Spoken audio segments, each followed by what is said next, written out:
D K Shivakumar ಅವರು ಪ್ರಮಾಣ ವಚನ ಸ್ವೀಕರಿಸಿದ್ದು 3ನೇ ತಾರೀಕೆ ಮತ್ತು ಆಗಸ್ಟ್ 3ನೇ ತಾರೀಕಿಗೆ ಮತ್ತು 2 ತಿಂಗಳುಗಳ ನಂತರ ವಿಸ್ತರಣೆ ಆಗಿದೆ. ನಾನು ನಿನ್ನೆ ಹೇಳಿದ್ದೇನೆ,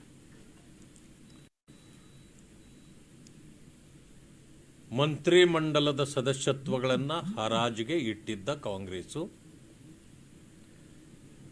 ಹರಾಜಿನಲ್ಲಿ ಶಕ್ತಿಯಾನುಸಾರ ಯಾರ್ಯಾರು ಎಷ್ಟೆಷ್ಟಕ್ಕೆ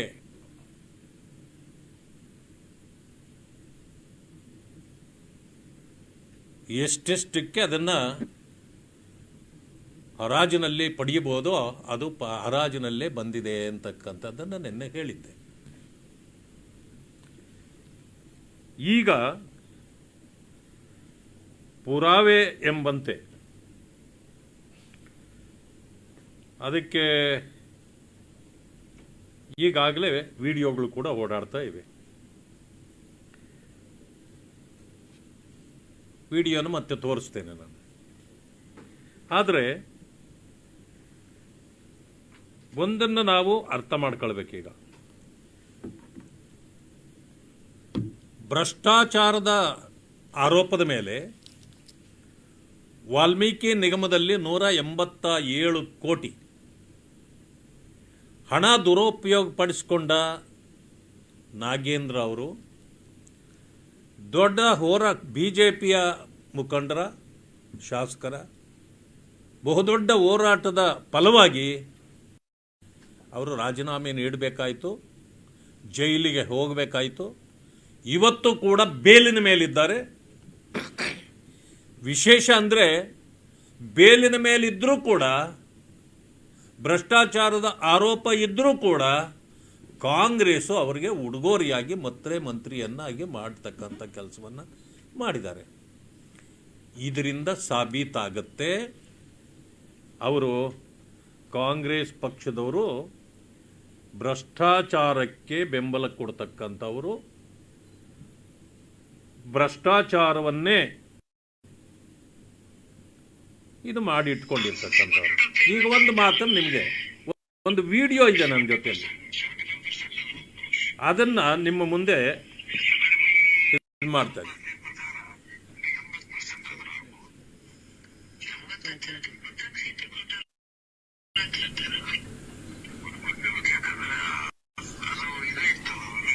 ಏನಿದೆ ಬರ್ತಲ್ಲ,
ಇದು ಕೇಳಿಸ್ಕೊಳ್ಳಿ.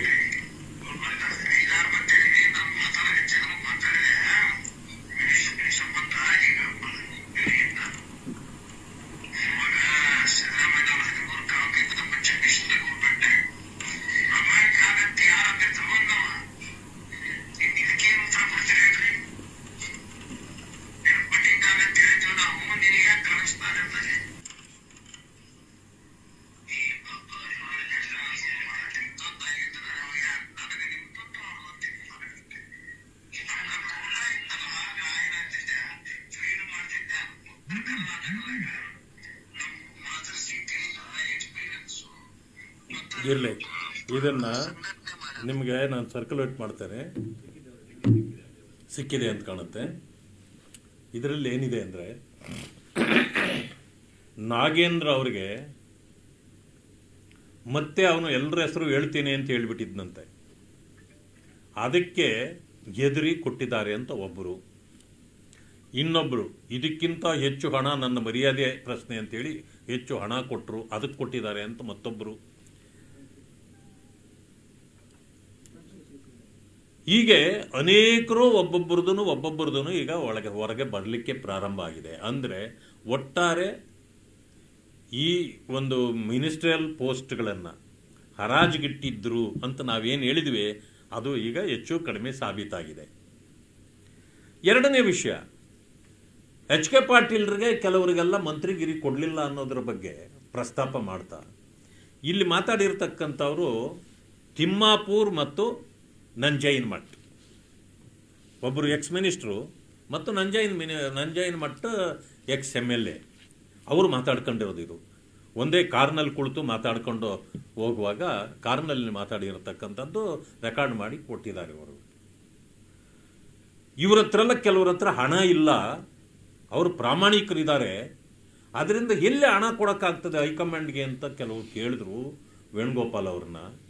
ಅದಕ್ಕೆ ವೇಣುಗೋಪಾಲ್ ಅವರು, ಏನು ನೀವೇನು ಹಣ ಮಾಡದೆ ಭಾಳ ಪ್ರಾಮಾಣಿಕರಾಗಿ ಇರ್ರಿ ಅಂತ ಯಾರು ಹೇಳಿದ್ರು ನಿಮಗೆ ಅಂತ ಅವ್ರು ಹೇಳಿದ್ರು ಅನ್ನೋ ಮಾತನ್ನು ಅವ್ರಿಗೆ ಮಾತಾಡಿದ್ದಾರೆ. ಅಂದರೆ ಕಾಂಗ್ರೆಸ್ ಪಕ್ಷದ ನಾಯಕರೇ ಭ್ರಷ್ಟಾಚಾರಿಗಳನ್ನು ಉತ್ಪತ್ತಿ ಮಾಡತಕ್ಕಂಥ ಕಾಂಗ್ರೆಸ್ ಸರ್ಕಾರ ಅಥವಾ ಕಾಂಗ್ರೆಸ್ ಪಕ್ಷ ಇದೆ.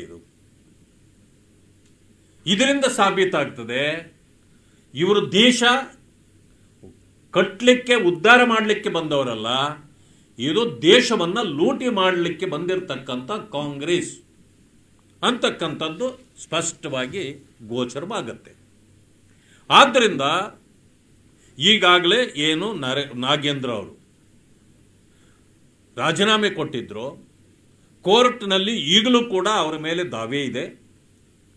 ನಿನ್ನೆ ಕೂಡ ಯಾವ ಕಾರಣಕ್ಕೂ ಕೂಡ ಅವರು ಡೆಲ್ಲಿಗೂ ಹೋಗಂಗಿಲ್ಲ, ಈ should be available in the Bangalore ಅನ್ನೋ ಆದೇಶ ಇತ್ತು. ಈಗಲೂ ಕೂಡ ಹೋಗಬಾರ್ದು ಅನ್ನೋದನ್ನೇ ಎಚ್ಚರಿಕೆ ಕೊಟ್ಟಿದ್ದಾರೆ, ಮತ್ತೆ ತಾಕೀತು ಮಾಡಿದೆ.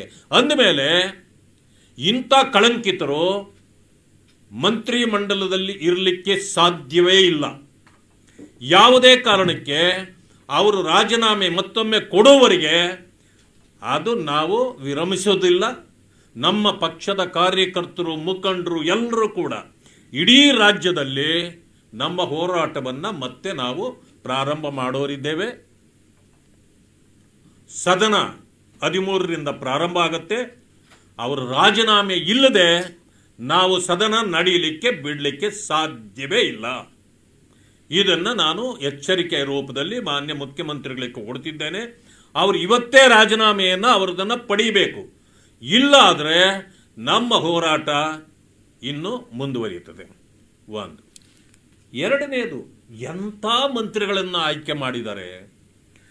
ನಾನು ಕೆಲವು ನೋಡಿದೆ, ಅವುಗಳನ್ನು ಕೆಲವು ಸಾರಿ ಆ ಮಾತುಗಳನ್ನು ಕೇಳಿಸ್ಕೊಳ್ಳಿಕ್ಕೂ ಕೂಡ ನಮಗೆ ಸ್ವಲ್ಪ ಕಷ್ಟವೇ ಆಗತ್ತೆ.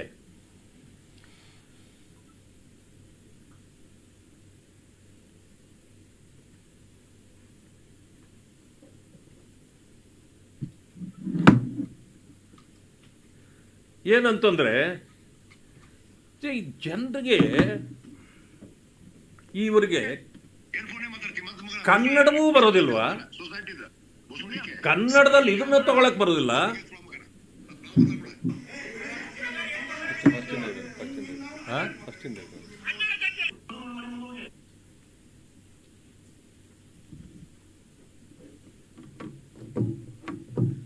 ನಾನು ಇದನ್ನ